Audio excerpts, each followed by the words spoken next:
యవ్వనం యవ్వనం అనేది మనం ప్రాముఖ్య దశగా చూస్తాం. మనల్ని యవ్వనంలోనే అందరూ కోరుకుంటారు. ఎవరు అని అంటే దేవునికైనా కానీ యవ్వనంలోనే కావాలి, సాతానికైనా యవ్వనంలోనే కావాలి. మనం యవ్వనంలోనే తల్లిదండ్రులు కూడా కావాలి. చేయూత ఇవ్వడానికి కానీ మాకు సహాయపడడానికి కానీ ఈ యవ్వన దశని కోరుకుంటారు. యవ్వనానికి ఎందుకు ఇంత ప్రాధాన్యత ఉంది? యవ్వనం కొరకు దేవుడు ఏమంటున్నారో బైబిల్లో ఒక మాట చూద్దాం. 1 యోహాను 2వ అధ్యాయము 14వ వచనం. యవనస్తులారా మీరు బలవంతులు, దేవుని వాక్యము మీ యందు నిలిచిచున్నది, మీరు దుష్టుని జయించి ఉన్నారు గనుక మీకు రాయిచున్నాను. అంటే యవనస్తుల్ని ఏమంటున్నారు? యవనస్తులు చాలా బలవంతులంట, దుష్టుల్ని జయించగలరు. అదే నువ్వు ముసలైపోయాక అనుకోండి, మనం ముసలైపోయాక సువార్తలకి దేవుని పనిలో ఇప్పుడు ఎక్కడికైనా వెళ్ళాలి అని అంటే వారికి నడవడానికి కానీ చెప్పడానికి కానీ, నడవడానికి వారి కాళ్ళు నొప్పులని ఇలా ఏదో ఒక కారణాలు ఉంటాయి. అదే గట్టిగా చెప్పడానికి కానీ దేవుని కొరకు మాట్లాడడానికి వారికి దేవుని కొరకు గట్టిగా మాట్లాడడానికి ఓపిక ఉండదు. ఇలా బాల్యంలో చూసుకుంటే బాల్యంలో మనకి ఏం మాట్లాడాలో అవగాహన ఉండదు. ఇలా బాల్యము వృద్ధాప్యము మనం దేవుని కొరకు ప్రయాసపడలేం. యవ్వనంలోనే ఆదాము గారిని కూడా యవ్వనంలోనే చేశాడు. ఆదాము గారిని దేవుడు ఏ ఏజ్లో చేశారు అని అంటే యవ్వన కాలంలోనే చేశారు. మరి యవ్వనానికి ఇంత ప్రాధాన్యత ఉంది. యవ్వనాన్ని దేవుడు ఇంత ప్రాధాన్యత ఇచ్చారంటే మనం యవ్వనంలో దేవుని కొరకు ఎంతలా చేయొచ్చు. ఈనాడున్న యువత ఎటువైపు ఉంటుంది? దేవుని వైపు ఉంటుందా, సాతాను వైపు ఉంటుందా? యవనస్తులు బలవంతులు. మనం ఈ బలాన్ని దేని కొరకు వాడుతున్నాం? మన కొరకు, మన పాప పనుల కొరకు ఈ యవ్వన బలాన్ని వాడుతున్నామా? లేకపోతే దేవుని కొరకు, దేవుని పనుల కొరకు ఈ యవ్వన బలాన్ని వాడుతున్నామా? ఈనాడున్న యవనస్తులు ఎలా ఉన్నారు, కానీ ఆనాడున్న తిమోతి గారు ఎలా ఉన్నారు? ఆనాడున్న తిమోతి గారు ఎంతో దేవుని కొరకు యవ్వన కాలంలో, యవ్వన ప్రాయంలో ఎంతో కష్టపడ్డారు. యవ్వనస్తుల కొరకు దేవుడు ఒక మాట రాయించారు. ఒకసారి బైబిల్లో చూడగలిగితే ప్రసంగి 11వ అధ్యాయము 9వ వచనం. యవ్వనుడా నీ యవ్వనమందు సంతోషపడము, నీ యవ్వన కాలమందు నీ హృదయము సంతృష్టిగా ఉండనిమ్ము, నీ కోరిక చెప్పునను నీ దృష్టి యొక్క ఇష్టము చెప్పునను ప్రవర్తింపుము. అయితే వీటన్నిటిని బట్టి దేవుడు మనం ఈ యవ్వన కాలంలో మన ఇష్టమైన వాటిని, మనం నచ్చిన వాటిని కోరుకుంటే ఎప్పుడు ఉంటుంది అంటున్నారండి దేవుడు? తీర్పులోనికి. నువ్వు చనిపోయిన తర్వాత ఏదో ఒక రోజు చనిపోతావు. ఈ దేహాన్ని విడిచి ఆత్మ ఏదో ఒక రోజు ఏదో ఒక లోకానికి వెళ్ళిపోవాలి. మరి వెళ్ళిపోయిన తర్వాత దేవుడు ఇప్పుడేమంటలా, నీకు ఇష్టమైన వాటిని నీకు ఇష్టం వచ్చినట్టుగా బ్రతుకు నాయనా, నేను ఇప్పుడేం చేయను, నీ యవ్వన కాలమందు నీ ఇష్టం వచ్చినట్టు నువ్వు బ్రతుకు. కానీ ఒక కాలం వస్తుంది, ఆ కాలమున దేవునికి లెక్క అప్పచెప్పాలంట. మరి ఏం లెక్క అప్పచెప్తామండి మనం? ఏం చెప్తాం? నేను తాగాను, తిరిగాను తండ్రి, ఈ పాప పనులు చేశాను, ఆ పాప పనులు చేశాను అని దానికి ఏమైనా సంజాయిషి ఇచ్చుకోగలమా? ఏమి ఇచ్చుకోలేమండి. అప్పుడు ఇంకా ఆరని అగ్నిలో వేసేస్తారు దేవుడు. మన యవ్వనంలో ఉన్నప్పుడే మనం స్థిరపడాలి, దేవునిలో బలపడాలి.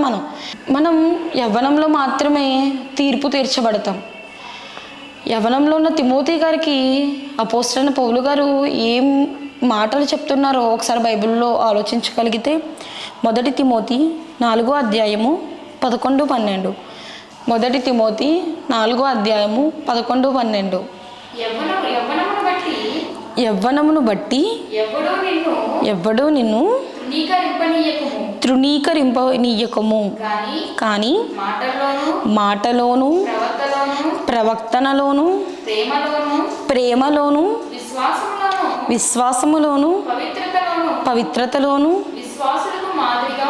విశ్వాసులకు మాదిరిగా ఉండుము. అంటే మనం ఎలా ఉంటున్నాం? మనం ఇప్పుడు తిమోతి గారిని అపోస్తలుడైన పౌలు గారు ఎవరికి మాదిరికరంగా ఉండాలన్నారు? విశ్వాసులకు మాదిరికరంగా ఉండాలి అన్నారు. దేంట్లో? మన ప్రవర్తనలో, మన ప్రేమలో, మన నడవడికలో. మరి ఈరోజు మనం మాదిరికరంగా బ్రతుకుతున్నామా? మాదిరికరమైన జీవితం మనకు ఉందా?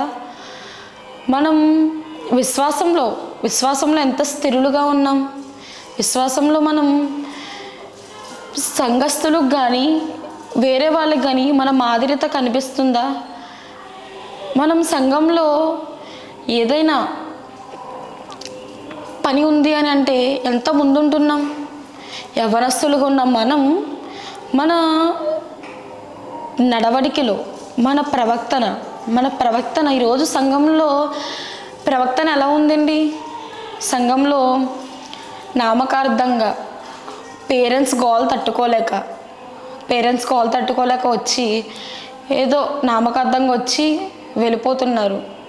అంటే మనం సంఘంలో మాదిరికరంగా ఉన్నామా?